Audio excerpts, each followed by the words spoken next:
olimbe salaka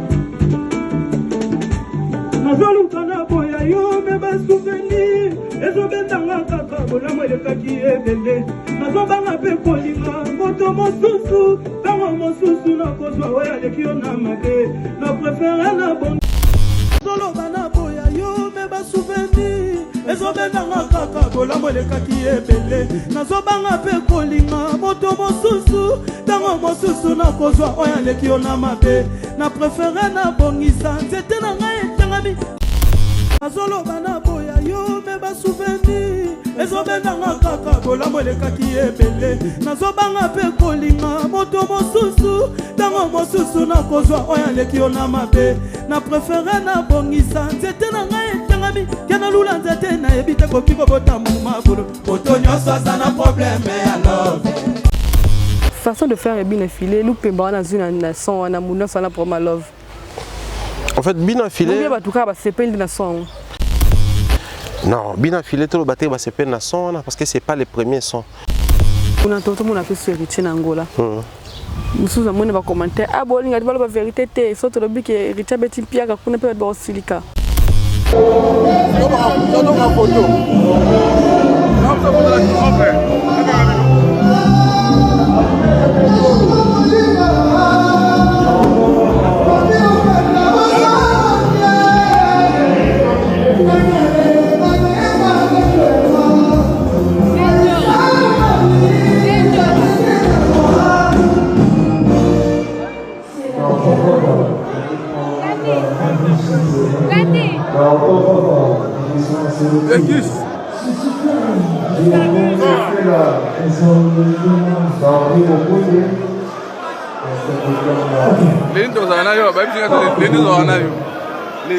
Lundi, hein? Oui. Na palanca. Ana rendez-vous la palanca. Lundi na palanca. Wala mer na wala. Ah, papa mer. Ah, papa mer rangana. Mardi. Rendez-vous ça mardi. Mardi. Wala mer na wala. Ah, yebo bien wa. Wala mer. Ah. Donc mardi vraiment la activité spéciale. C'est la ville qui doit la donner mardi d'abord. Na ozala. So c'est ça na bien. Voilà. Moi j'arrive ici à Mado. Ici à Mado on a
les gens qui viennent pour filmer ou prendre des photos, ce qu'ils ont vraiment en arrière-pensée. Il faut tout apprendre au salaire. Tant qu'on photo avant concert et banda. Tant que bandi ne bandeli, ils ont vide. Mais il faut la paix sincère et filmer qu'on prend la photo. Tant qu'on va plein, revenir dans le même endroit. Pour admettons, surtout au Ranzaba événement. Podium est public et akuna. ngana ina bandi concert public face à nene faut ba non ba tonda liboso et plus watu banoya plus banozonga sima sima comme occupé maintenant si qui concert réseau banda yo zui bato baza liboso na sima vide wana que filmant il faut aussi quand les gens vont remplir les vides il faut filmer bango pe surtout plutôt classer ba groupe musical congolaise congolais plutôt les groupes autobiki non ozozala tuyebiki oaza awa ozong saboy so ba yemba tuyebiki cohésion est raté. On va prendre F victime de Fally Poupa ba yebane ne bazawana on va prendre Jet Set bon orchestre fait rigolo il a fait rigolo on va prendre la team Wata on va prendre Binafilé aussi dedans orchestre qui a Binafilé on va prendre qui encore là-bas mission baza succès dans minute pour déplique to bana ko classer wana tango azo bimisa album azo ngamisa ya groupe naï Fabregas tout ça été la minute avec sincérité tout ça été. Bonjour et bienvenue à toute ta famille AMTV, à tous nos abonnés. Nous sommes abonnés. L'entrée des jeunes anciens déjà sous abonnés. Fini dans le moment, nous sommes abonne-toi. On s'est sous Canadengui, on s'est jamais de la contenu que tu as la chaîne Nabiso. Voilà. Un nouveau numéro, une nouvelle émission. Socia Sika, on a même plaisir sur la même chaîne AMTV, la maison de l'excellence. Voilà, tout ça c'est un excellent Thierry Mumbaya. Beaucoup de gens voilà, qui ont besoin Aloba. Je crois que hier, à ces défoules qui, hein, pendant le plateau, qui m'a plateau, il y a ces défoulés, c'est le maître et mon donc voilà, c'est la réalisation déjà avec moi. Je dois dire bonjour à l'excellent Thierry Mumbaya. Bonjour Sœur Adas. Bonjour. Bonjour Sœur. Théo comme Bishop, Matadani. Bonne santé. Ouais, ça va en forme. Moi, il y a Kinshasa, Mikolo. Moi, il y a un Saranate, plus transport passe. Moi, c'est normal. Toi, en avril, c'est moi, Ngali, et mon boule bêti. En fait, j'ai comme l'impression que pendant que j'étais très concentré dans mon banchik, je me suis affiché dans le Noé. Ah oui, c'est moi, en boule. Des fois, je me dis, oh, il y a un mouki, il y a un mouki, il y a un mouki, point barre. Il y a un mouki, ça débute quand, ça prend fin quand, il y a un mouki, il y a un mouki.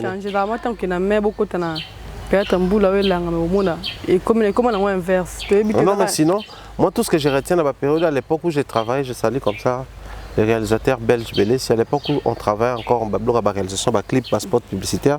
Dans la période où ils allaient qui, au monde a beaucoup tourné des clips dans l'espace aminé, dans le campus, les ciels et dessinés qui tournent dans la caméra. Vous aurez plus de filtres naturels dans l'ambassade. On a tournage belé ça à ma période. Et là, climat dans la qui côté pour la tournage, ça demande beaucoup plus de lumière. En fait, on a des souvenirs à la période pour la. Et puis après chic. Mon année, tu veux congé à Pâques. Pour profiter de la congé. Voilà. Tu es champion de congé. Chez nous, je suis le seul enfant qui a congé. Ok. Pas besoin d'une interdiction formelle. Bana ba kenda congé. Au moins ngane na yebate. Mais na yebiki, ba grand frère na ngana tika au moins parce que na congé te. Ba petite sœur peut non plus hein. Na mona ti. Donc pas kanga na kenda. Non, vous avez la famille. La famille, c'est la famille. Le déplacement, c'est la maman ou la maman ou le papa. D'ailleurs, quand j'étais toujours, une semaine, mais il y a rare. Je ne sais pas, c'est très compliqué. Mais après, tant au colis, d'un côté, c'était bien, c'était parce que les parents cherchaient à s'assurer de l'éducation de façon détaillée à Banana Bango. Mais je pense que ça, ils ont parenthèse très rapidement au la paix. Les enfants, bazali ba élément à un certain âge bazali ba récepteur facile. C'est-à-dire ça le là. Tant que tu vas là, tu vas ça radio moi mabaya. Radio mabaya no mona bo matina nzete botia antenne no likolo. Botia Twitter, botia nini wana ya ulukabashane et tout. Parce que singa wana tellement ton c'est la votre bande ya nini zaka bande IHF. Non, qu'est-ce qu'on dit? Qu'est-ce que je dis bande FM. Parce que ton c'est la FM na IHFM. Du coup, ben non ça là que au moins que na bossa ba terme ça date aussi et ramasser ba réseau n'importe quoi. Bah signal n'importe quoi. Mon amour, boyo car chaîne mo pas chaîne on est kimi et côté sibino na signal la bateau ça la moto là gendarme banin tout ça là. Et ils ont une facilité aux même chaîne ou ils ont raté. na babando wana récepteur facile du coup bana pe balara bongo par moment quand les parents évitent à ce que bana bamba qui ne ba congé banine c'est pas parce que balingi bande d'écouter to ba yini bana parce que biso to ba mike c'est ce qu'on comprenait balinga te to que c'est maman linga bande connaître c'est que maman linga te alors que chez nous c'était vraiment ba to ba vacances musu pa yebo vandina pendant 3 ans tanga wana bo vanda na mais tant que tu tu comprendre que moi en tout cas c'est avec orgueil dans le baron. Quand je regarde Batumsupe et ma famille Nabiso, je me dis ah maman avait raison. Ok. Parce que toi on est monté. De par la façon la perception de vie, de par mon chic, tout le temps que nous avons danger mais les écoles qu'on a fréquentées, les écoles conduite banon de près. Et à la maison, on ne blaguait pas avec ça. Au moment que les parents parlent avec les soucis à Rosana Bano va bien éduquer, par moment ils évitaient Bablo Kwana. Les lots ils ont moins difficile, moins internet, tout ça là. Mais à l'époque nous il n'y avait pas internet, à l'époque nous il n'y avait pas presque la chaîne de télévision. So bota la TV, bota la sur Cartoon Network, tout ça cartoon, bota ba dessin animé la palais. Ce comme il y a mon raga longo liango, azong c'est un programme normal, bota lango bouquet na enani na OZRT. So si liwana, biso to ko na moi culture moi on a le bara. Chez moi, je m'arrange dans un livre, tout ça. C'est vrai, le livre en ligne, comme je m'arrange de façon dans un livre physique. Parce que chez nous, on avait vraiment, vous avez la bibliothèque à la maison. C'est bien que non, il y a autant de livres, parce que papa faisait écrivain et puis journaliste. Les goûts sont bons. Mais chez les autres, peut-être beaucoup de blocs. Donc, Bino Bato besoin de chance à Okendete, c'est vraiment des parents responsables, soucieux à l'éducation. Donc, aujourd'hui, nous aussi, puisqu'on est parents, aujourd'hui nous aussi, puisque nous avons aspiré comme parents, il faut observer mon bloc. Moi, dérouter, quand tu trop te perdre, moi, valeur et bélo, parents, voilà, excellent Thierry Mombaya. Je pense bien qu'on l'a dit des soucis à 5 ans. Et ça, notre circulaire, ça l'a bien et ça l'a bien fort. Fais pas de secondes là, so dénoncer ça au bon papier bon. Moi tenga publier qui na tunaki monter ça combien. Wa chambo ngolo ko fele to sala te pour te ça ngo belé bazana bana. Bon ngane tinde na boy. Je pense que c'est la décision où nous trouvons la plus loyale envers Bassango, envers Préla Nyos. Pour ce qui différencie l'église catholique romaine et les patriarcats orthodoxes et autres alliés, le vœu et la chasteté. Sango Oazana catholique romaine a salivé à chasteté. Donc à la consécration, tout bien à continence. Parce que la chasteté, ça dit pour la moto. Depuis tant à côté de mon sala, atikal koyeba nzoto moi cité na ba mamelo pen de pas côté de mon sala atikal koyeba nzoto mobilité. Mais vers la continence ces ali data soki pa yebaki. Tant ayo ana sali vers chasteté wani komike akosimba le susu nzoto moi cité. Mais l'église ou patriarcat orthodoxe, bango izali les prêtres sont pères de famille, sont parents. Azana moi sinaye ba PCP couvent comment on appelle ça cure dans quatre églises avant nana libota nae. Aza kuna responsable de l'église, aza prêtre, aza monseigneur, aza moisi, aza na bananaye. Et puis ce que je pense anglican, non que je me trompe, mais à ce que je sache les anglicans aussi c'est comme ça. Ce qui peut pas on a besoin de courant orthodoxe et à renouveau, on peut aller bon parce que aujourd'hui il faut dire que le courant catholique est comme tellement ébélé. Mais l'église catholique romaine au bazaka sous la direction il y a pape. Et pas na bango mon balio azali sango abotakate.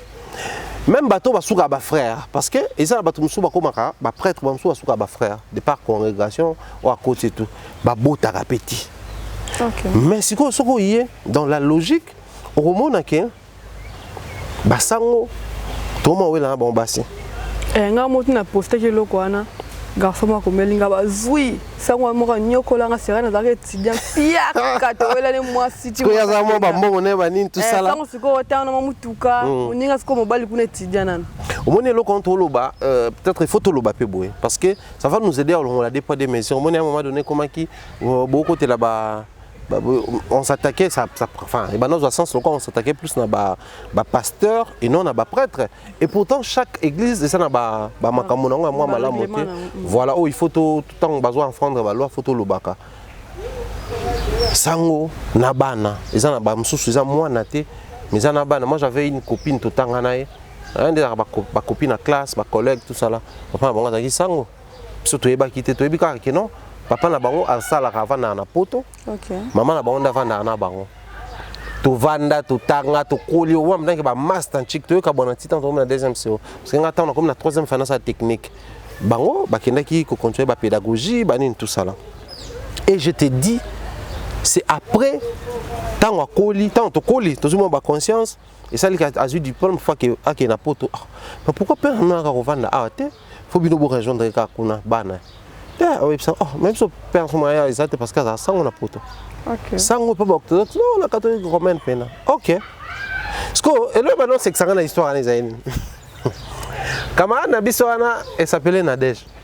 Nadège falaka koma ma sœur. OK. Moi na sango anya koma ma sœur. Tala mélange ça na katiwana. Et comme ma sœur, qu'on a peu boy moi genre parce que j'avais une copine Nadine, je ne sais pas si on a bossé en combo mais je crois Nadine. Quand ba quartier moi tam surtout les aki autant un institut pédagogique pour coco tout aki bana basi bana mélanger tout ça là. Tant on a aussi des steaks qui comme bloc dans que ça dans technique, l'école technique c'est majoritaire à garçon. Grande sœur na bango zaki sœur religieuse na côté noirita à zaki wa pena je crois il y a ici rokuna.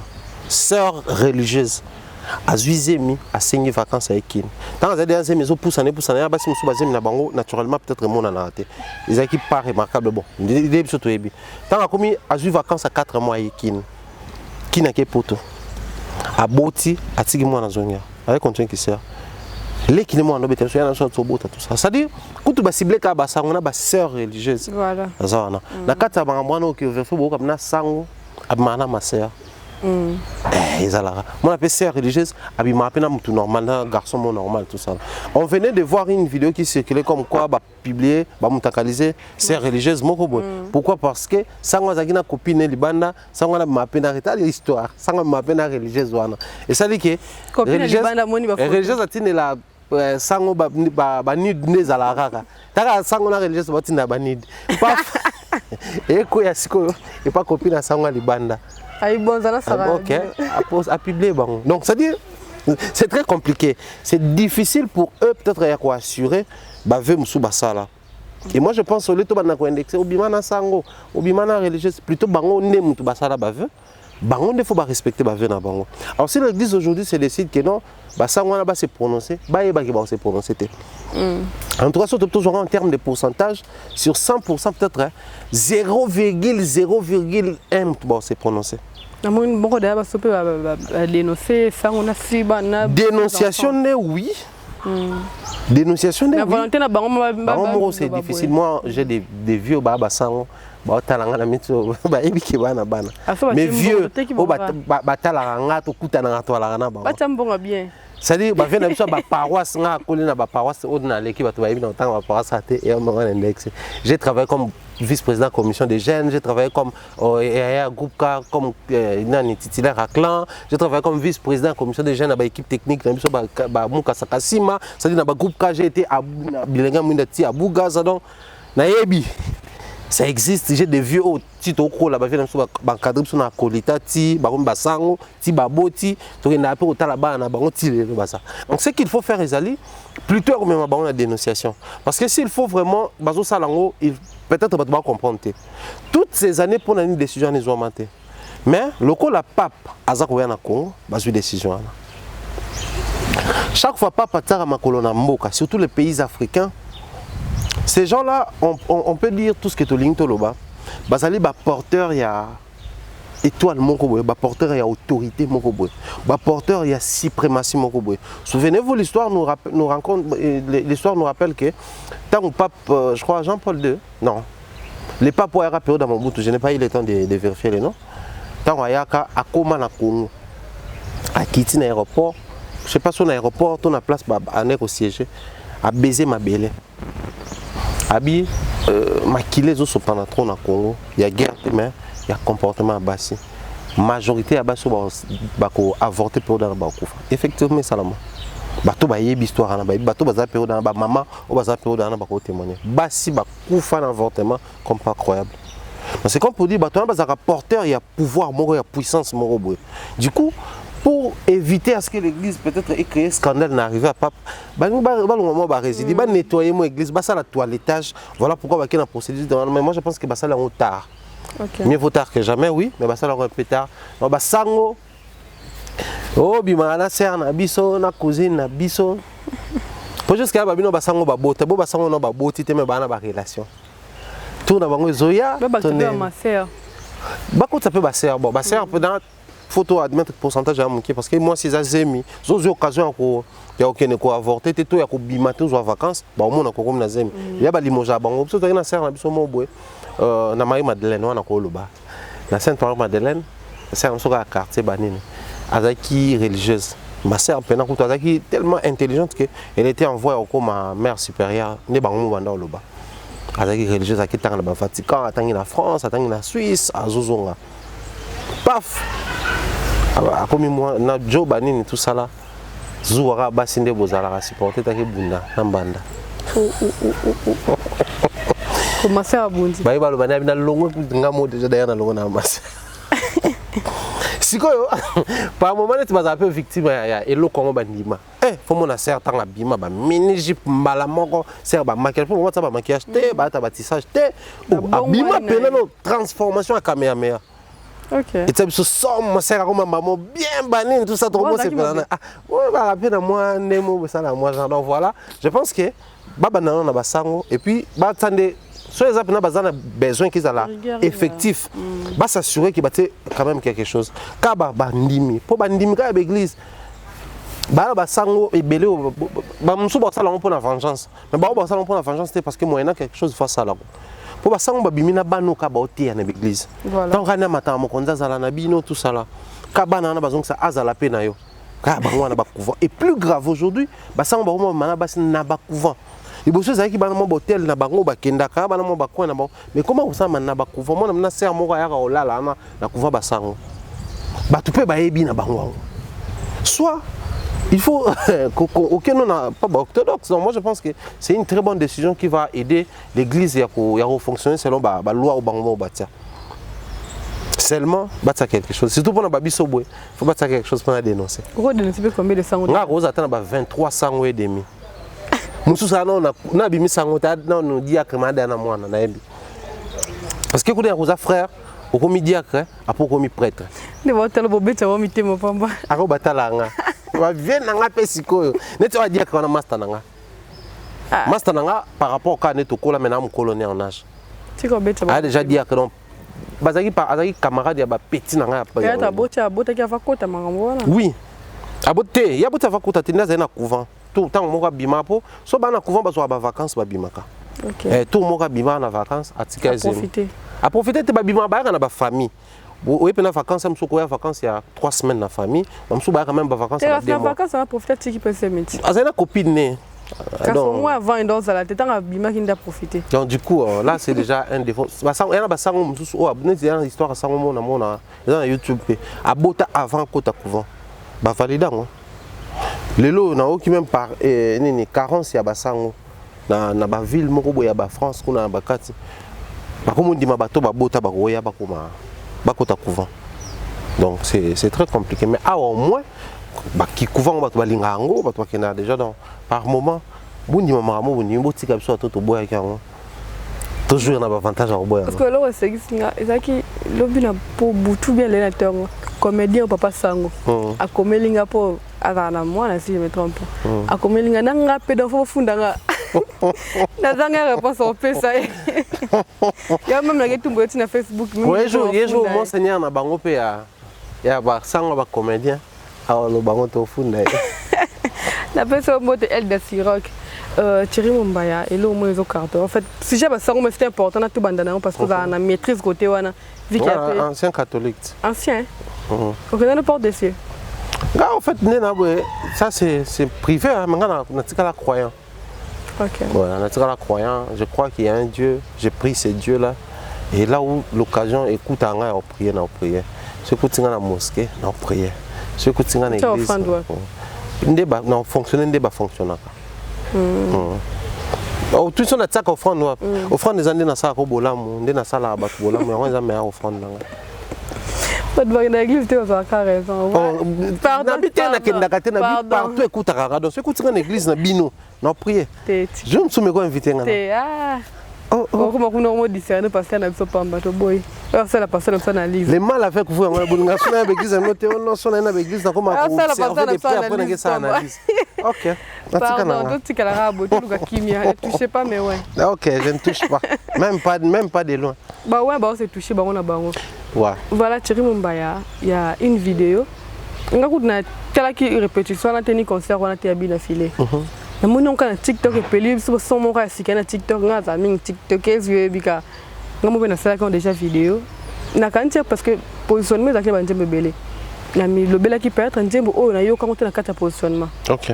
Mais yo ndo apandé ngo ke njembo wana ne bimité. Je sais pas bien filé loupé wana façon de faire wana sima non lo ba parce que mutazala na ba ko sa blo mo bongo mi si teaser mais c'est ça fallait. Tout le monde a des cartes. On a rappelé par exemple tu sais quand studio moi zobina bato ba challenge là dans sima na façon de faire bien filer loupé ba na zuna son na muna sana pour ma love. En fait bien filer on va tout cas ba c'est peine na son. Non, bien filer tout le batterie ba c'est peine na son parce que c'est pas les premiers sons. Déjà, il faut faire la différence entre les sons des bien filer ou ils ont cartonné. Na teaser il y a nzoto to ya banzemo mso afali dans le sens où bien affilé ça répétition au bas ça là on a limité na je me retrouve à nos sa répétition naï nda yemi nzembo naï ndé sali succès ndé sali je pense que zobima non yamba vendredi j'aurai le temps encore retourner on a plateau mais je pense que bima d'autant plus que je dois avouer bien affilé c'est vraiment artiste aux années les plus close actuellement les plus très proches en tout cas c'est vrai je parle avec les artistes mais bien affilé c'est vraiment un frère. Mon IPA, bon, bah, ma tété, bah, nini, il faut admettre que non. Voilà, biso bino to aloko mo ba natina ba fali ba na bandal, biso na ba bu na fila ba fabrigas. Ba trop fan ya fali pour na ba kola na bandal. Bandal eza bango za makila au fait. Bandal akumiselo wenge, akumiselo seleo, akumiselo fali, au comprendre fonctionnement on est bango naturellement. Bandal mabele bango tout ça ba bon. Et après Bien affilé, le problème c'est quoi? Bien affilé a compris beaucoup de choses dans la musique congolaise, ou soit bien affilé s'est acclimaté naturellement dans la musique congolaise. Je dis naturellement pourquoi? Parce que bon, ils ont peut-être chance, un facteur chance dans pas trop accro. La chance oui, ça faut admettre qu'il y a la chance. Ouais. Mais la chance on a pouvait sourire à Batuto baza aligné na biso.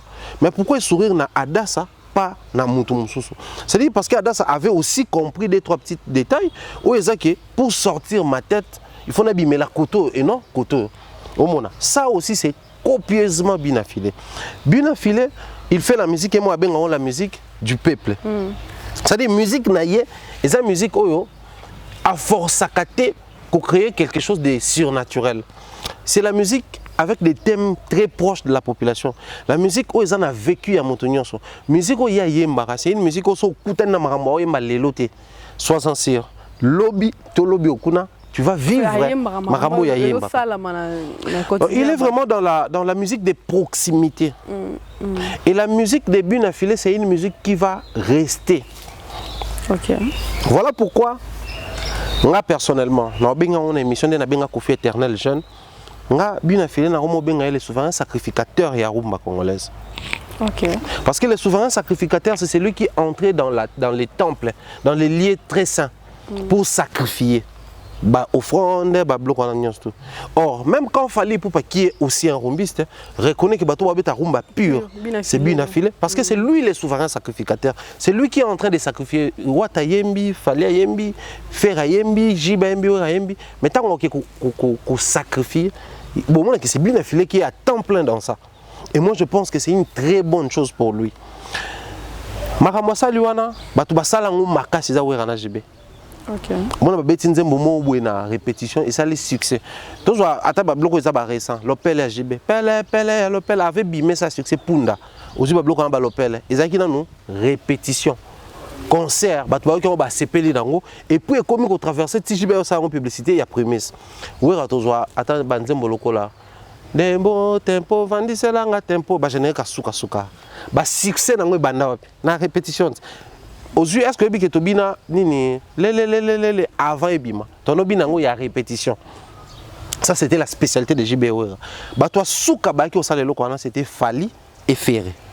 Fally toujours nzembo loko kadena natikala isolé nandako kudila mongongo na tono ba même pas osala nzembo nini après avec soit si so yemba après akomemba ba vocal na kala na répétition s'il vous plaît. Mais succès Ferré go là je vais prendre combien de chansons ça na banzembo za ki soit yemba na répétition et comme il a succès si mandé ko bima to ebaka izana nzembo boy.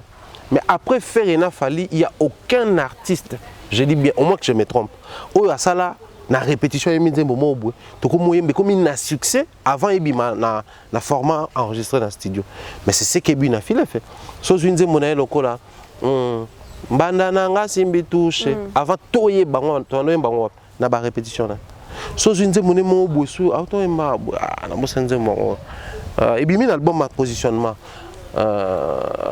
les titres qui me clip par exemple réalisé ça qui toko ba Achille Balume OK za rumba boy ba fi pe bolinga ngo trop boy tout ça là c'est encore Bina File et oyo siko e pena ko fracasser pendant que to komi siko na génération oyo komi musicien bimisi album baba no sala ba challenge ya banzembo na ye ba challenge ya banzembo ezalaka j'ai mon staff j'ai mes fanatiques commencent à chanter mes chansons ba poster ça c'est level mususu mais ils ont un level mususu ezali et ya bino naturellement ils ont banzembo mo boyoka ngo bona botombi na nzembo wana ba challenge comme ça na ba TikTok vous bon que TikTok ça finit toujours par descendre na ba Instagram et tout. Déjà il faut dire que Bina File n'a pas TikTok. Oui. Bina File n'a pas TikTok. C'est vérifiablement non loba. Au moins que ba créer en tout cas l'ancien même na ba CGI ntilulu ba sala ngo. Et ça là très important. Ba Fally ba kuna ba Ferré ba Kofi ba kuna Bina File parce que ana succès pour na ko le ka batebe. Tagué na channel vidéo wana ah oui je vois. Azana ngote. Moment que banzembo ekomi tout à la banzembo ni autrement nzoto pe salama challenge zaki naturel so nzembo ni na Ferré oyo tout ça ma challenge suka na TikTok je pense que ça nzembo ni mo bovena mona na TikTok ça là tout aussi banzembo lokwa ya héritier nzembo na oyo yemba choisi matata et ça la pe ba challenge kuna omona wana zalaka batu ba sepeli na texte batu ba s'approprier voilà tout attendre des moments tout ça il y a Patrick Beckham nzemba mama ah wana ko tala niveau et sali ba challenge au moment que yete mutasali le challenge ouais ils étaient ba fanatique parce qu'il faut dire que Patrick n'a pas encore de fanatiques que nous la consommation même na YouTube au moment ya mukie ba stream nango ils a presque mukie ils a presque insignifiant mais ya na TikTok batu tout na mois de mars ça to yembela ki on ba mama na biso batu bazana ba mama te ba olela ba mama na ba ona mélodiana batu bazana ba mama ba o sala ayembi yango attaquer asali vidéo soit na mama na soit ba montage bon et ça la mama na mte so rande ni no mona image ya yemuka zo yemba na yo ti a part wana exam so no mona mto yemba mais asali quoi photo mama ne bimina sima asali quoi ça bani ba fake ya TikTok voilà ba tout basali yango so actuellement c'est la chanson de Bina File to yebi titre na ngote to yebite bande eko bana neni ne ko suka neni voilà nzembo Bina File na no balelo nazui courage na yebisa yo wana nga esila to comme déjà les passé voilà et ça la petite challenge voilà touche c'est naturellement parce que je disais tantôt, il a compris quelque chose. Il y avait un vide qui s'est créé. Il y a un vide, tout le monde parce que qui s'est créé dans les milliers rumba. Oh, il y a à comprendre que les gens évitent d'exploiter ça parce que ça demande beaucoup de choses. On préfère basculer dans la version plus technique, plus améliorée, plus facile. Et en basculant là-bas, le vide devient de plus en plus remarquable. Or, Bina File, en siégeant dans la vie douana, il devient de plus en plus grand. Parce que plus le vide s'agrandit, plus Bina File cherche à occuper davantage de la place dans la vie douana. Plus il devient remarquable. Donc, on remarque ma répétition de Bina File comme très remarquable. C'était deux chansons. On est dans mon niveau pour s'approprier. Je ne sais pas texte. Il y a écouté répétition. Il y a des chansons qui sont en répétition. Mais tu vas s'approprier plus. Il a plus de la chance dans le secteur à côté. Alors, Bina File, je ne sais pas s'il va nous suivre. S'il te plaît, ne précipite surtout pas de basculer dans la version Afro, World, tout ça là. Ce qui ça paye, oui, mais jusqu'à preuve du contraire, na rumba, Bina Filé voyage, na rumba, Bina Filé fait du succès, na rumba, Bina Filé est connu, na rumba, Bina Filé est désiré. Mais là, quand tu as tiré mon bateau, le bateau, tu as peut-être façon de faire, la chance n'est pas compter parce qu'il y a des gens qui voilà. mais voyager pété. Nous avons dit la chance, on va prendre beaucoup de noms. Déplique à Bandi Rumba avant Bina Filé. Mais surtout compter le nombre de concerts à Bina Filé, nombre de voyages à Bina Filé, l'orchestre de Bina Filé, la stabilité de Bina Filé, la carrière de Bina Filé, avec des pliques, c'est le jour et la nuit. La comparaison n'est pas raison, oui, mais par moment, on essaie de faire réfléchir pour ton dima, facteur chance. Mais le problème, c'est quoi? Faisabilité. C'est faire entourer aussi par des personnes prêtes à aller dans un sens. Aujourd'hui, je suis secrétaire général à Bina Filé, pour ne citer que lui. Et ça, il est chef de travaux à l'Université technologique Bel Campus. Non, l'Université libre de Kinshasa. ULK. ULK, oui. Mais il travaille comme secrétaire de Bina Filé. Donc il ramène le côté intelligent, le côté intellectuel, le côté professionnel, le côté vision avec clarté dans la carrière de l'artiste. Aujourd'hui, Bina Filé, Arnaud Wambi. Ce sont des personnes qui sont prêtes à tout faire pour Bina Filé. J'ai dit à tout faire pour Bina Filé. C'est-à-dire Arnaud a minuit, 1 heure, il y a une information pour Bina Filé, il faut tout le monde. Arnaud, je ne sais pas si tu as lemba, des fois, on a un très très tardif. Information parce que ça peut nuire à l'artiste. Moi, c'est tout ce que je fais. Une fois, j'apprends quelque chose qui peut nuire à l'artiste. J'appelle toujours, je préviens. J'ai dit, l'artiste est tout. On a besoin d'informations à Bango, ou est nuisible. J'appelle toujours, je préviens toujours. Mon monde à Bango, on sentit que, oh, Joyo. Moi, le roi Bango, c'est vrai, parce bureau mais cette implication, tout le monde a réussi à artiste Bina Filé. Donc c'est pas seulement un coup de chance, c'est pas seulement parce que mais c'est parce que aussi il aime ce qu'il fait, il connaît comment s'y prendre, mais il a aussi un entourage où il a accompagner le système. C'est pour confirmer à la jeune génération que ce que les Fali ont fait, c'est possible qu'il y ait des jeunes qui arrivent aujourd'hui dans la logique Rumba, dans le système Rumba, Ndoulé à Congo, mais qu'ils fassent aussi des merveilles, le roi Bango. Voilà pourquoi moi j'ai toujours été contre ceux qui disent que non, papa, Wemba, Kofi Olomide, Sala, tout. Non, les frères et les Fali sont censés faire au-delà. C'est possible. Parce que aujourd'hui, carrière, il y a docteur Nico, sa carrière, il y a Taboula, il y a Luambo Maked. Les Luambo Maked ont fait aussi au-delà à Batouana. Les docteurs Nico ont imposé une musique, ils ont créé une lignée de Photolanda. Mais ils ont rajouté la célébrité, les côtés pécuniaires, l'art, mais c'est même une salle mythique. La musique est tellement imposante que non, les gens ne pouvaient pas s'en passer la musique. Tant que tout le monde génération, papa, oui, Kofi Olomide. Kofi a démystifié les salles mythiques de l'Europe. Taboulé à Betaraboy Kofi, ok, on a Bercy, Zénith, Olympia. Il a failli même jouer dans l'Arena, Arena. Donc c'est comme pour dire que non, chacun il faut d'abord aviser grand. Mais pour marquer, il faut d'abord croire que non, au Bango Basali, c'est possible que je fasse comme eux, voire même aller au-delà. Si Jésus-Christ, le petit Dieu sur terre, parce qu'il était mi-Dieu, mi-humain. Alors que non, tout ce qui est dans la salle, c'est la foi, c'est au-delà. Dans la spiritualité, c'est au-delà, dans la physique. Tout accord la guitare, la diapason universel. Tout so na banana gauche parce que pas de danse dans la musique banana gauche. Tout so simba do o wata faire fali bina fele basimba do moko. So re moko. Mais pourquoi il faut se limiter? Donc moi je pense que Toloba, les réalités ne sont plus les mêmes, mais les possibilités sont toujours là. Si hier, les Ouera, les JB s'adaptaient aux réalités d'hier, Nathan de Fali et Ferry, ils se sont dit il faut tout s'adapter dans la réalité. Les buts na filé, les dépliques, les autres, s'adapter dans la réalité, mais ça là toujours ma prouesse. Donc moi je pense que but na filé c'est vraiment l'espoir de la musique rumba congolaise. Oyo, pendant qu'on y est, tout a déjà coûté la sécurité tout autour, tout a protéger, tout a promouvoir ou hasard ça là. Moi je pense que Nzembo Oyo, le roi non ibimité tout bani promotion nous allons vraiment faire la très bonne promotion dans Ibima. Et je souhaiterais le roi n'a pas un tournage moi clip je crois lobby et ça la clip Nzembo ana. Basila na Nzembo et Ibima mbala moko. Nzembo ça la succès na ba répéter. Ça mon c'est Ibima ça man fait ma capacité. Pas forcément. Oyebi Nzembo kadena fali papa. yo kanga kadena kakata mutu twalinga ngotango ebima mais to banda ko yokango 2 ans avant ebima na concert.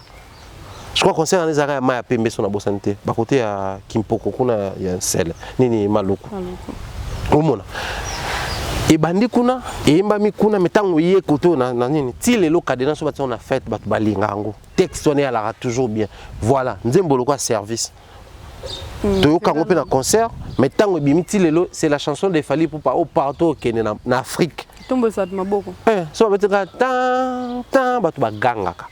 Je pense que Tokoyi Koloba, ce qui est à la Batumso, Banzembo et Banana répétition et Simbate, mais exemple positif, Ezali. Donc, to s'appuyer peut quand on a bangoté but na filé mokuto tout temps Nzembo anen banana simbitouche to banda kolinga on a répétition tant album et bimeza parmi ba meilleures chansons to benga on a terme technique ba tube et album na donc plein succès à bien na filé bon va lui.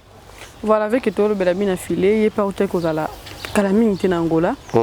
Drapeau n'a pas soulevé tout le monde a pu se hériter en Angola. Nous avons des commentaires. Ah bon, il y a la vérité. Sauf que le but est hérité de Pierre qu'on peut être silica. Bon, mais habité un Pierre Kango, il faut mon Pierre Kango. Merci Mawe.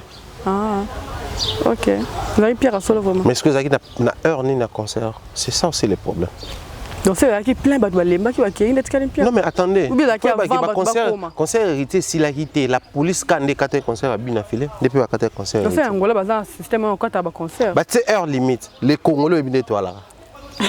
Tu as mis des heures de sorti dans Mbora Batou. Bango bah c'est heure limite à bango à la limite beaucoup les 1h du matin na concert fait si là. Biso sikoyo tout l'ingaka concert ils allaient à Butu. Or awa au moins encore ça va. Nous avons réussi à ya rolonga na système wana. Au moins ba concert ba fallait ba beti na basuka ba faire ba beti na bolive verte ba hériter ba beti on que même ce toujours concert ya fallu pour na Rotana concert ne moko Rotana policier ba ki dali bana pour 4 ans. Heureusement, écoutez, il fallait remettre un souka, des basoli, non, pas comme dans un souka. Donc tout ce qu'il faut faire, bon encadrer des bateaux, parce que couvre-feu à l'époque, couvre-feu Zakinon. Mais Angola n'a commis penza relaxé à 100%. Okay.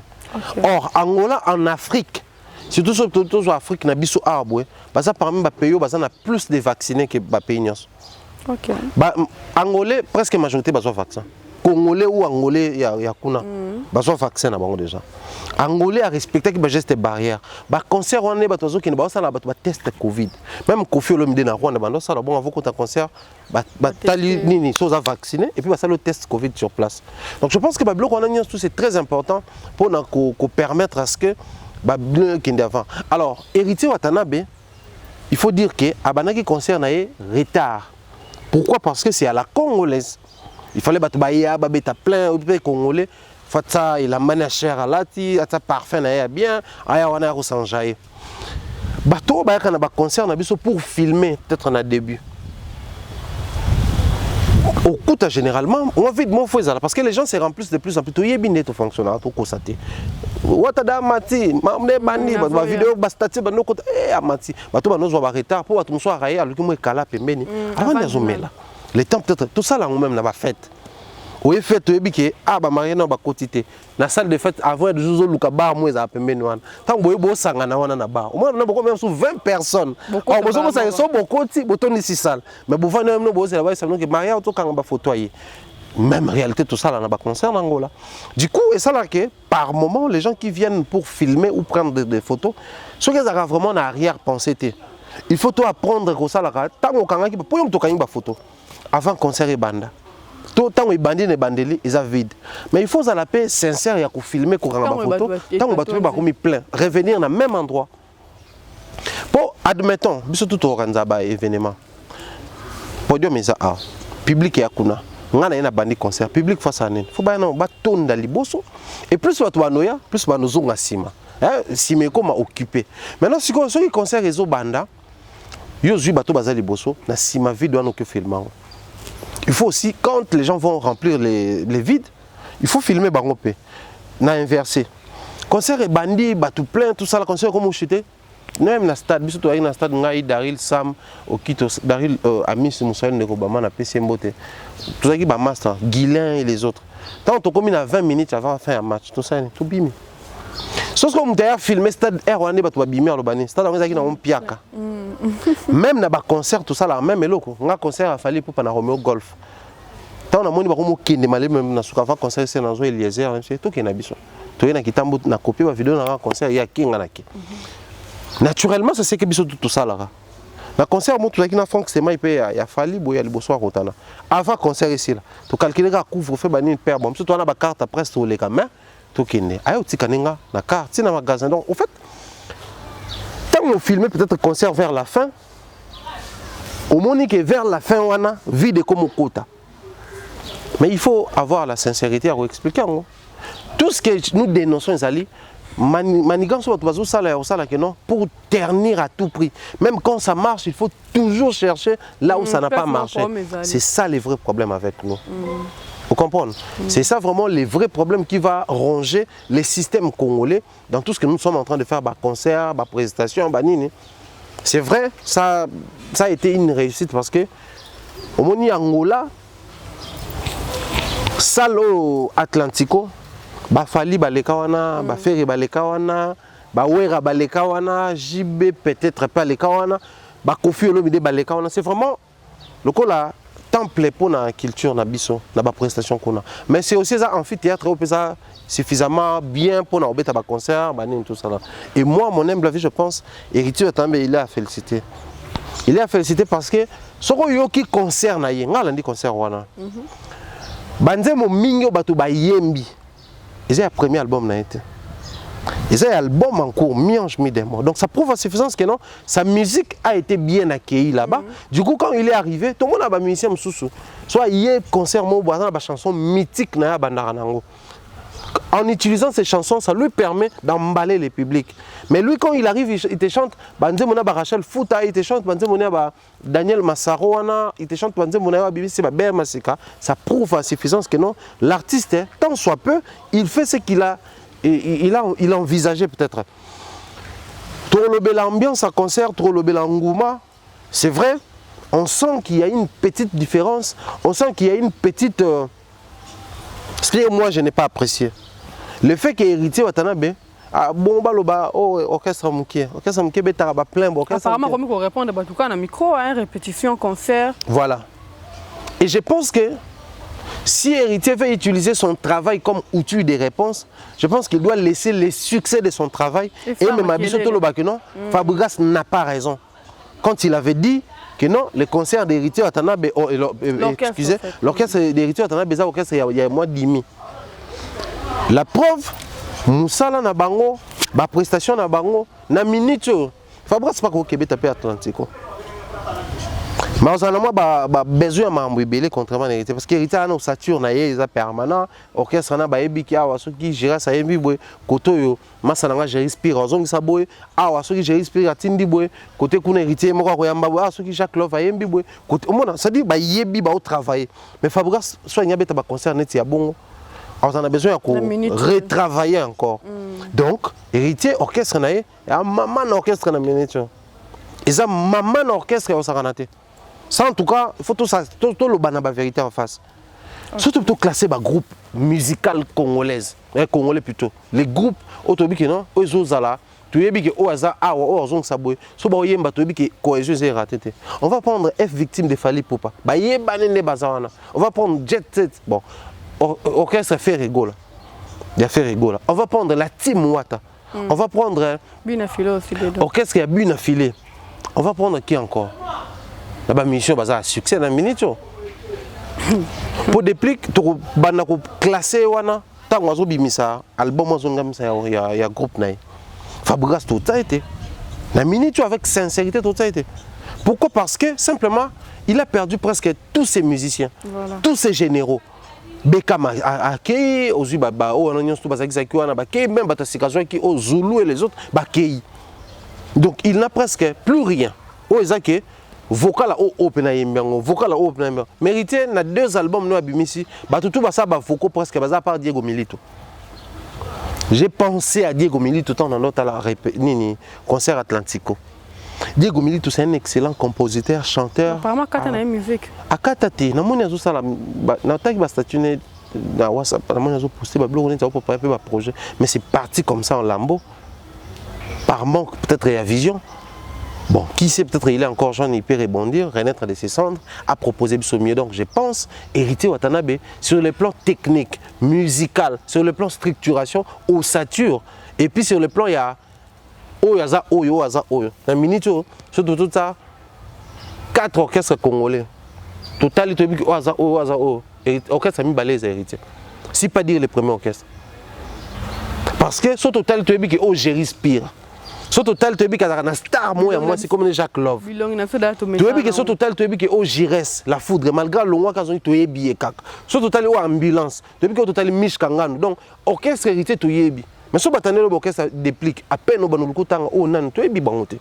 Orchestre bien affilé, il s'est battu les gars pour tout banouer ban musicien. Après ça, ban vocaux, si tu commentes sur tu as vu que oh yo, petit bien affilé. Ce total, oh yo, master nango, il y a matete, comment il s'appelle? Même Droumer en un coup, bat bien. Au mona. Et je pense que dans le Lenyoana, nous peut permettre la musique nabiso, toi embrasser la nouvelle façon de faire. Ah oui, il y a Yomoko qui est showcase, Yomoko, ou ça succès non. Mais tu garder les côtés où ça la force nabiso, ça la les côtés légendaires nabiso. 5 no comme batanem na sima baoti di kavol roi mutumoko. Cohésion, performance na scène, et je pense que c'est une très très bonne chose oyo. Biso photo continuer quoi encourager na orchestre nabiso. Donc, concert Héritier, je ne côté à côté, je sur-côté à côté, sous-côté à côté, mais je dirais que c'est une réussite à la perfection. On est contredit, Héritier a une piaka, mais sortez-nous les images, parce que les problèmes, les images d'un concert, quand on réalise un concert, j'ai l'expérience, on a filmé un concert ébélé. Na Kinshasa, na Katsaba Mboka, tout comme les bandes à Congo. J'ai l'expérience. Quand on dit un concert ébélé, il y a une piaka. C'est du début jusqu'à la fin. Il y a des concerts comme ça. Mais si on a hérité concert, au moment à un moment donné, place qui barrière, parce que Atlantico est aboué. Il y a un se plaindre. Les artistes et musiciens, je commencerai par Héritier puisqu'on parle de lui et les autres. C'est bien aujourd'hui de se faire accompagner par les médias, c'est très important d'ailleurs. Mais à un moment donné, il y a image et orchestre. Et surtout que quand on se permet les ligues sur le baba, c'est qu'on sent qu'on a la diversité sur le terrain. Il faut toujours se faire accompagner par la presse compétente. Je me répète, il faut toujours se faire accompagner par la presse compétente. Même Bato Batravarana Bango, je vais citer comme ça, est-ce que Dadi Moula Kendaki ou pas, parce qu'il peut toujours battre Zakaka ou pas, il est trop négligé dans 4 orchestres, mais il y avait Francis Dibaya, il y avait Kissinjora. Pas créer perfection, nous sommes au temps et à numérique. Quand vous filmez même avec un téléphone, apprenez à circuler librement. Vous êtes quand même dans la boîte, il y a orchestre. Circulez librement. Faites taire la polémique avec les travails. Quand vous voyagez avec la presse, c'est vrai, tendance c'est comme peut-être pas beaucoup avec des arrière-pensées, tout y éviter. Alors pour pallier à ces problèmes, accompagnez-vous toujours d'une presse à mesure, il y a des résultats pour faire taire la polémique et puis qu'on vendre positivement. C'est bien de crier Ouattalié. C'est vrai Ouattalié a bien dans le terrain. C'est bien de dire qu'Héritier réussit, puisque nous avons en détail, mais s'il y avait une presse compétente, on va faire un reportage de tout le monde, tout ça dans le concert. Avant, pendant et après. C'est-à-dire avant le concert, on va quitter la salle vide, un reportage, une interview, nous prendre les images, nous balancer l'espace, comme plein, et puis les concerts et salami. Ça va faire en sorte que l'artiste a ses poumonnés. Pour dire que tu es qui plein, non. Parce que la presse en soi, elle est là, pas pour faire les Mathieu vu les colonnes, VIP, aux autres boudés. Non. Quand on accompagne un artiste, c'est pour faire les travails. C'est-à-dire c'est l'artiste qui est sur scène. Admettons que le concert Héritier moi Mbi Dimi, atik ba monsieur Boyemba qui est na sima, Scantouz ne vient absolument que ça ba Scantouz. Et c'est important. Héritier qui voyage avec toi, travaille. Toi tu arrives là, tu préfères te placer dans bateau ba yebana kuna na Angola, na VIP, free moi au film. Non. Il faut vraiment descendre, il faut faire le travail, il faut retrousser les manches et puis au mouiller les maillots. Moi je pense que c'est le vrai problème avec les artistes congolais. Si nous faisons face à ça, pose-toi la question. Pourquoi quand Bidafile était parti, tu aurais été à Betim Piaka?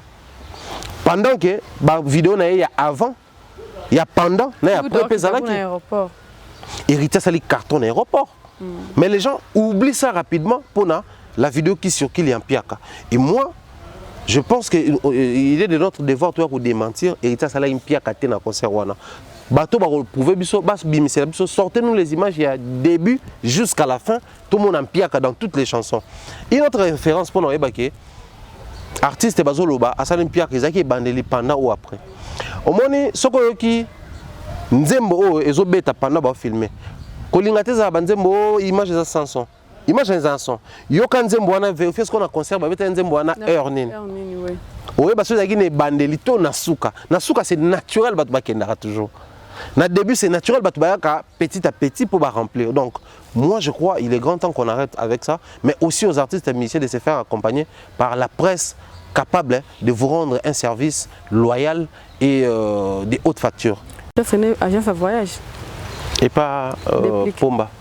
Attends, voilà, nous ne sommes pas là. Dans le côté de la sujet, nous sommes là, nous avons tout la déplique. Pour me tout la bateau fort dans la jeter. Bosco soit tombé le beau talent. Oh mais attendez.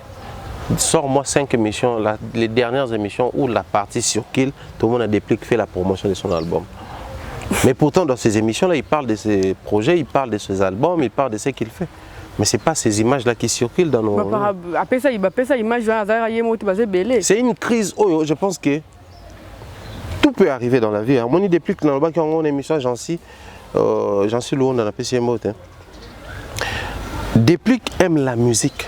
Enfin, d'une manière générale, les artistes et musiciens congolais sont à la base très fans de la musique congolaise. Déplique sans producteur, il n'a pas de promoteur à Makassi, il n'a pas un manager puissant, lobbying, tout ça là.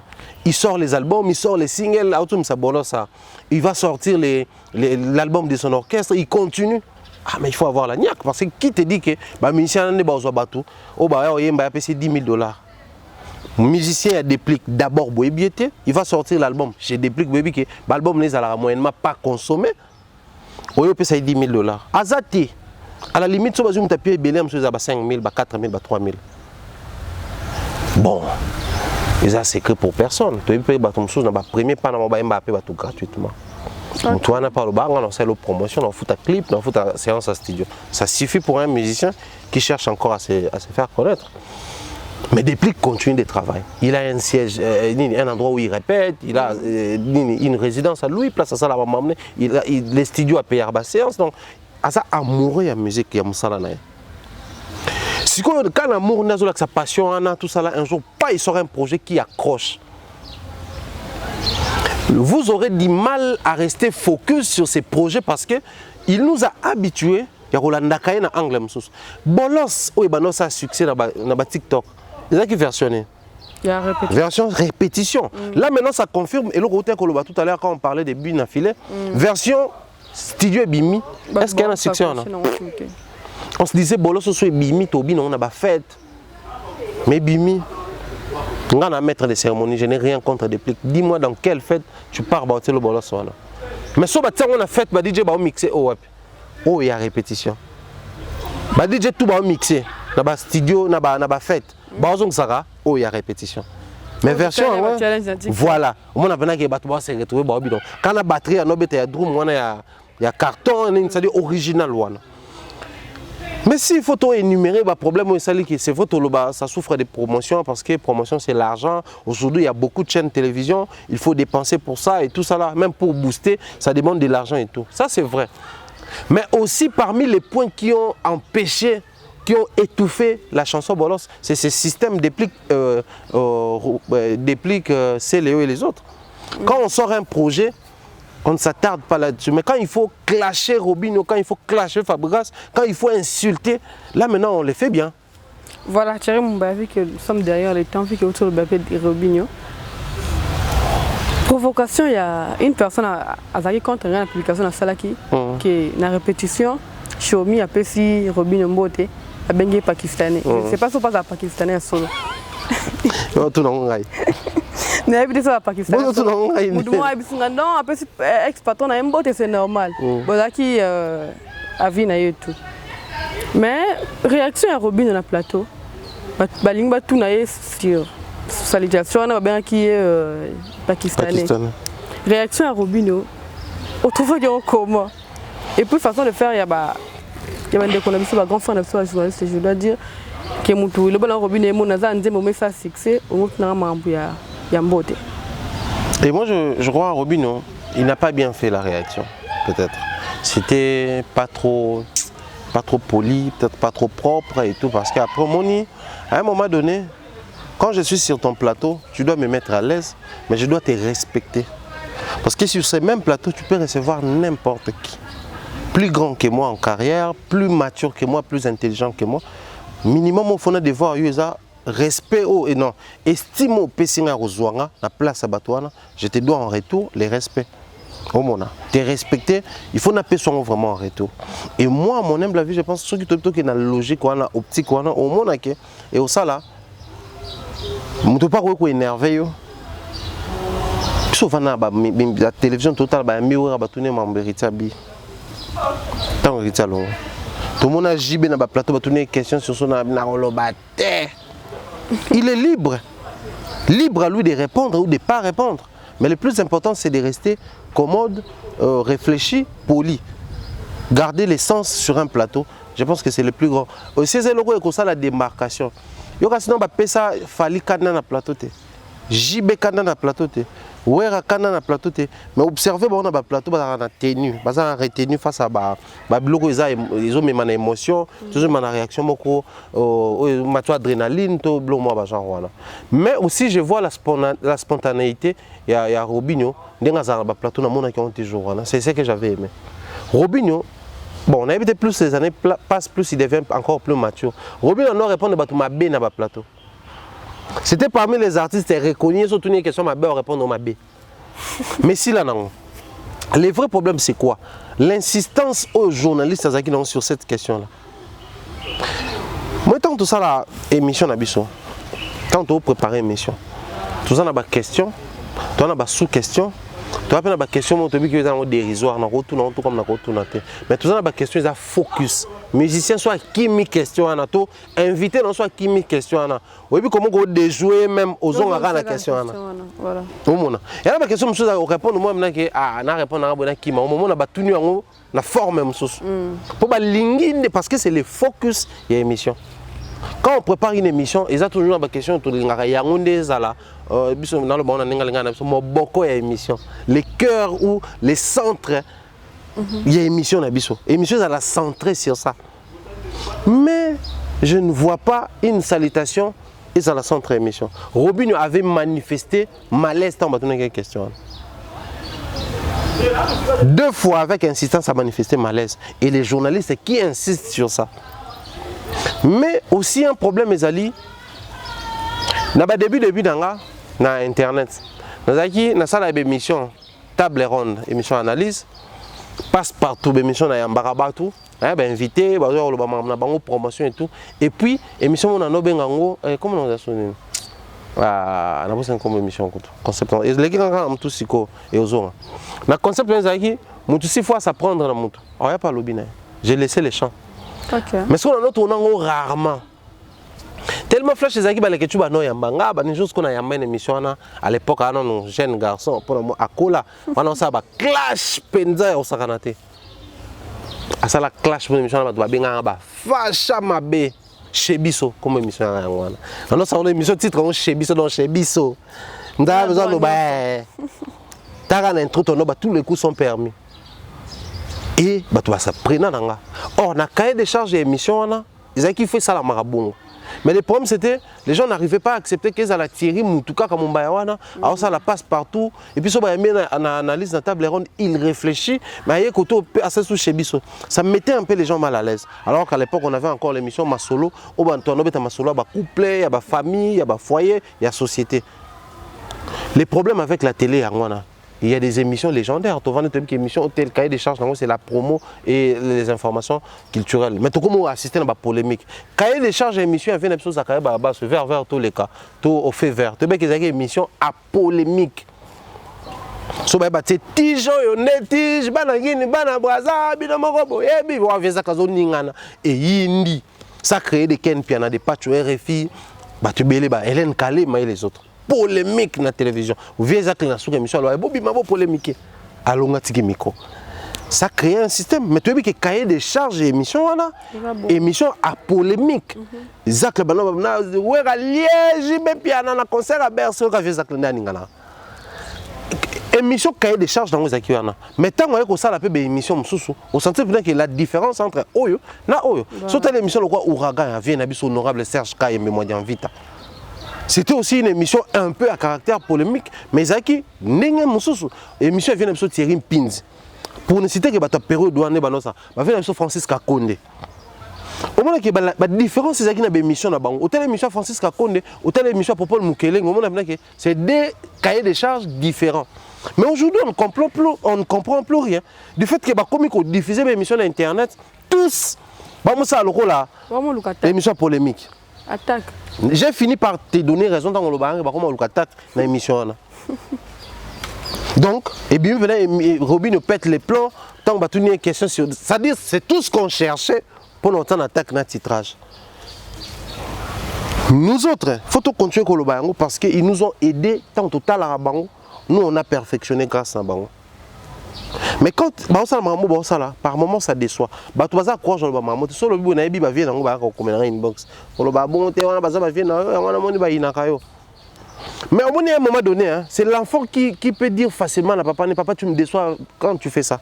Parce que chez lui à la maison, c'est papa les modèles. Voilà. C'est difficile au monde.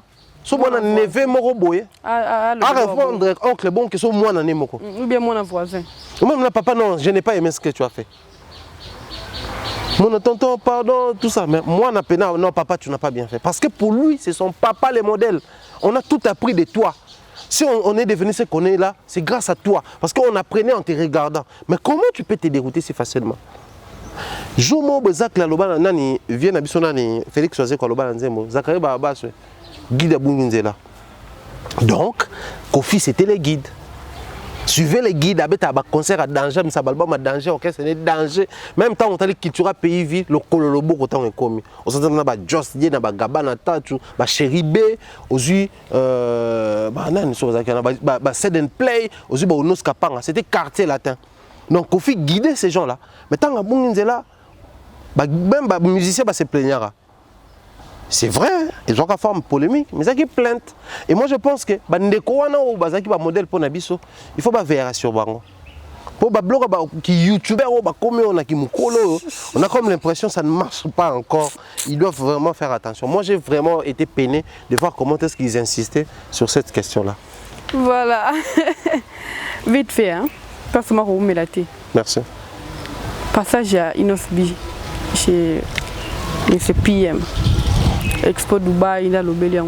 Vite fait, ça non Bon, moi je pense Innocent doit comprendre une chose. Dans chaque secteur, il y a des secrets qui sont censés rester secrets pour perfectionner la vision. Il y a des secrets. Peut-être qu'il y a des secrets. Non, qu'est-ce que je veux dire par là? Les gens ont des vie. Bon, on a laissé Sindé Oazé Kolobara. Mais on n'a pas d'asa. À un moment donné, quand je me vois face à la vie. Je fais face à la vraie réalité de la vie. Parce que je vivais chez toi, je mangeais chez toi, je non, je dois faire quelque chose. Na bundisco na créé ba cop banini cop et 6000 na milliardaire. Na pesa merci na yo to na nzambe.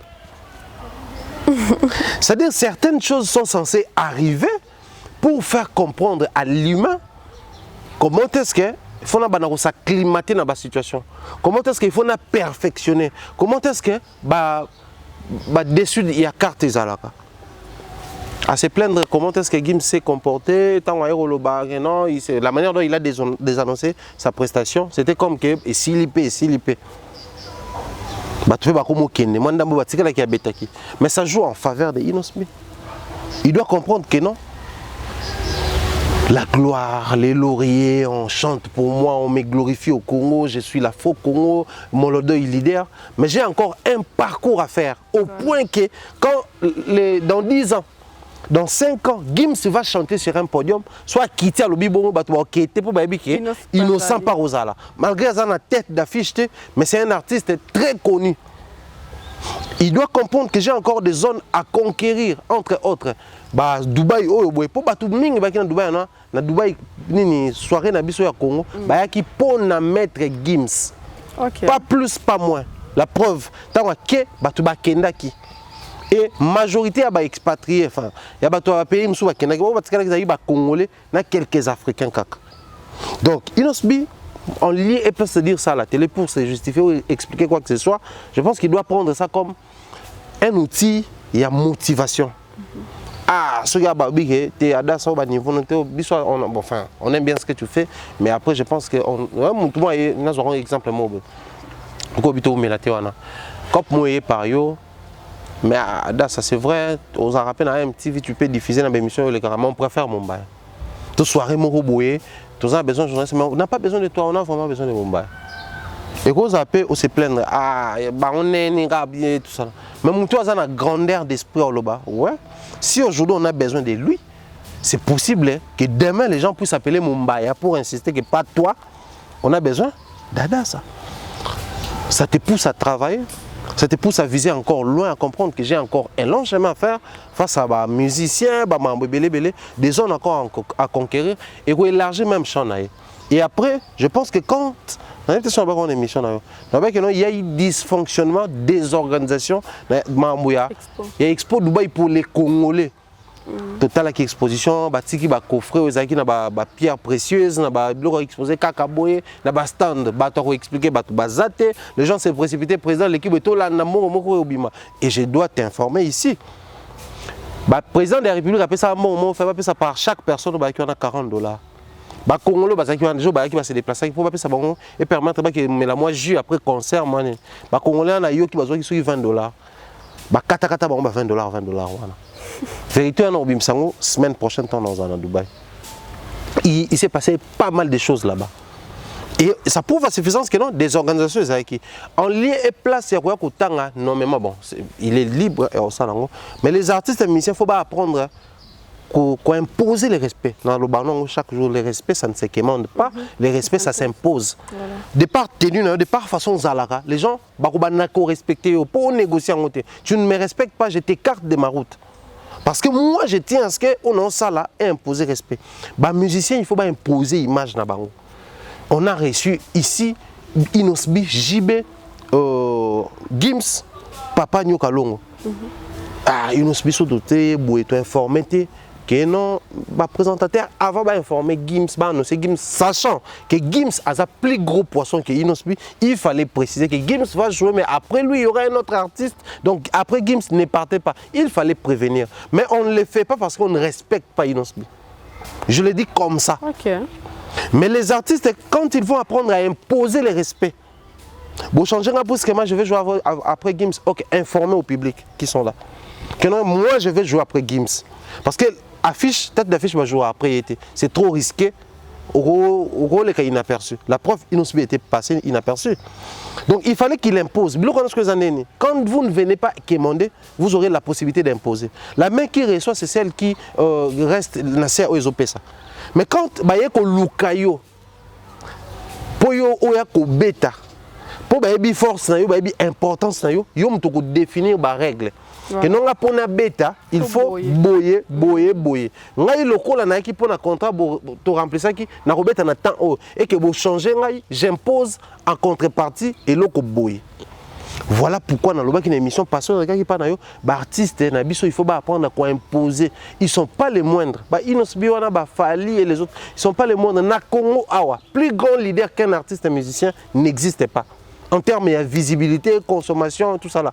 Dans le pays, sur l'autre moment, il y a TikToker, il y a Grand P, parce que Grand P, c'est le plus grand ambassadeur. Il y a Guinée. Il y a des followers peut-être. Mais si vous comptez les Congolais résidents ici, les plus connus, c'est Fali. C'est Kofi, c'est Papa Wemba, c'est Inosbi. Donc ce sont les artistes et musiciens qui occupent une bonne position. Alors quand il faut, il y a le force, il y a le faible. Mais pour gagner la force, Il faut yondo et savoir que non, ah là moi c'est le plus fort c'est moi. Bah musicien, bah homme politique combien bazai kuna na Expo Dubaï. To yebi même ba comment na bangote. Bah exposa qui combien de minéraux à Congo. Musu to yebité. Mais to kangi ba combien musicien to ba kenda kuna. Pas parce que tout à l'heure même bateau ba tala qui ba yebi. Donc ça prouve à suffisance que l'élément qui a été qui s'est démarqué, le plus remarquable à Expo Dubaï, c'est qui la musique. Et je pense que les artistes et musiciens, il faut pas apprendre à imposer pendant qu'on y est. Tant que tout ça qu'on le baboye, pas comprendre qu'on va imposer, c'est très important. Voilà, nous devons chuter vu le temps. Merci. De moi-même, dès que je suis banda, émission a fallu pour en Europe. Nathalie on a nous bimbate. Ok. Soit on te laisse le temps de suivre ça et puis tout on c'est mieux. Nathalie on bimbate, ça la bien, ça la belle manion, ça na sanction nion ça. Pour que tout simba. Très important. C'est d'ailleurs ça le professionnalisme. Voilà. Na bona tatone wa lobaki inga lobi o. Yamane comme vous comprenez maloba falite. Comment expliquer sur la lingala pour te comprendre quand vous êtes côté na erreur Voilà, nous sommes à la fin, dernier mot. Dernier mot Zali, les artistes musiciens congolais, je pense que au niveau où nous sommes arrivés, les bateaux comme Sabino au Bozali pour Namboka, au Bozako Sala pour Namboka, au apport Nabino Izali pour Namboka. Alors sur ce, instruisez vos fanatiques, renforcez les fanbases, créez des soubassements inébranlables pour permettre de combattre les bandes. Les bandes ont continué à combattre fort. Les bandes ont continué à se resserrer au point que au monde a roi 12-12 qui est malien, mais il est avec tous les artistes et musiciens sous région de Bango. Mais ah, on a sponsor on va travailler dans sous région. Bon observer les mêmes Sony quand ça travaille avec les Kedjevara et les autres là-bas ça marche. Sony Afrique. Mais quand ça vient ici Brenda Fabregas, Ferrego la dynastie, qui d'autre Sointema, dans ce monde il y a des bananes. Qui d'autre bah ça un artiste va travailler même dans des connexions qui comment il s'appelle Best of the Best. Bon, ça veut dire que retomber sur le terrain, ça ne convainc pas. Actuellement, ils sont partenaires avec F Victime des Fali Poupa. Mais jusque-là, on n'a rien remarqué sur le terrain. Donc, nous avons un travail à faire à l'interne. Le système congolais est très différent des systèmes Yabakote Kuna. Je pense qu'il est grand temps, comme ils avaient compris, qu'il faut créer une chaîne exclusivement pour la musique rumba. Trace kitoko alors qu'il va y avoir des traces dans Africa, des traces urbaines, des traces africora, des traces la musique bazooka portugais et tout. Ils ont compris qu'il faut créer une musique moboé kapona awa, trace mopona awa. C'est important aujourd'hui de imposer la fanbase nabiso. Vous allez remarquer beaucoup la raison. To comme un producteur, ba maison de production et ko emané awa. Donc au moins la succursale mokoto une représentativité moboé il y a représentation moboé il y a Warner. Et aussi la Congo, maison de production Ndoulé, par exemple. Mais bandi a comment produire dans la Côte d'Ivoire parce que les systèmes congolais ont créé un système Moana. Alors quand on travaille avec bateau baza habitué dans le système Moana, on a du mal à faire décoller les systèmes congolais. Mais si on travaille dans le système Moana, on aura la facilité de faire décoller. Donc tout ça pour que ça arrive, c'est aux artistes et musiciens de travailler ces côtés-là. Je vais dire comme ça, joyeux anniversaire, beaucoup de santé. Grandis, sois les plus heureux parce que tu as de la famille autour de toi. À notre jeune frère Ridge, on dit Louawa, un enfant pas comme les autres, les bébés chéris, l'éternel bébé chéri des mamans. Merci pour la première dame de Lausanne. Nous pensons également à son papa, notre papa, Viego Belisha, grand prêtre Fouma Bilele. Je salue comme ça mon ami et frère depuis la France, Franck Stemaï, d'Issouka. Et ça les sourds en plaisir. J'ai dit comme ça bien des bonnes choses. Et bon séjour au pays à Longo Kimambel qui est avec nous à Kinshasa. Donc bien des bonnes choses à toi frère. Je pense que Ken Piana peut te bon séjour en Belgique. D'ici là on a fait Belgique on a refoulé qui a beaucoup côté à la pays msous. Habika Belgique on est à côté alors à côté kuna. Bien des bonnes choses d'ailleurs. J'ai dit comme ça un grand merci à Tati Eric. Je pense à ma sœur Nadine Mayo, vraiment à mes sœurs quoi. Nadine Mayo, Irène Biuma, pourquoi pas à Mireille Flore, où il y en a de tous les temps, de tous les jours. Bon séjour à Paris, à Bernard Chamala, Maman Létiol également. Là, petit surtout Chamala, Milo, Baronion, voilà, toute la team également. Bernard Chamala qui était. Bernard en à Paris, donc voilà, nous disons comme ça, grand merci à toute la team, Congo, Bams, Joe Jonathan et Beka Ozo Kanate, les greffiers les plus frais de la République démocratique du Congo. Pourquoi pas à Papa na Estrella Andrea, et de Lord Lucas, Mystère Samuel Okito. Bien de bonnes choses à toi, ainsi qu'à mon cher tonton, le Dari Lamy, Moussoualine de Obama. Merci également à toi pour l'invitation. Voilà, merci à la réalisation. J'ai fait de gros bisous à Quadranana, Maman Flo, Nouch Mawete, Maman Yvette, Gianni Pembele, Jonathan Balabala à la réserve de l'Éternel, Mouzandra Moïse Mbina, pourquoi pas, à Claudia Bafana Portune électrique, ma copine, Galor Boulangon, de bonnes choses à toi. Mais pas parce qu'on a musique, il y a comme poitrine électrique. Ah non, il faut être une fille pour faire ça. Poitrine électrique. C'est-à-dire au pèse mon raisonnement belé pour calculer. Dans un raisonnement belé, c'est bébé de la poste Eliezer. OK. La cocotte n'a pas numéro bas solo la chouette. Ah, on peut pas faire numéro tout solo. On a tout né baquet. Oui, bien pégaga. OK. Claudia. Ah, on te d'accord. OK. Voilà, je souhaite un joyeux anniversaire à Vinimbouya, le papa des filles, de gros bisous madame. Grande sœur, merci, de bonnes choses. Toute la famille profite bien vraiment. Si à vous les aïeux, on se retrouve tout prochainement.